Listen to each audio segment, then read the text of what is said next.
Hurricane Fiona blasted the Turks and Caicos Islands as a Category 3 storm after devastating Puerto Rico, where most people remained without electricity or running water, and rescuers used heavy equipment to lift survivors to safety. The storm's eye passed close to Grand Turk, the small British territory's capital island, after the government imposed a curfew and urged people to flee flood-prone areas.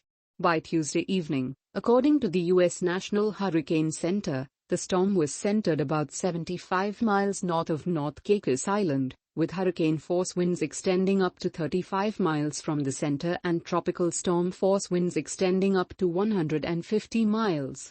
The storm was moving in a north-northwest direction at about 8 miles per hour. Turks and Caicos will continue to see heavy rains throughout the evening hours with life-threatening flooding, the NHC said. And storm surge could raise water levels by 1 to 3 feet above normal. Puerto Rico and the Dominican Republic could see another 1 to 2 inches of rain from Fiona, bringing the potential for even more flooding, the NHC forecasted.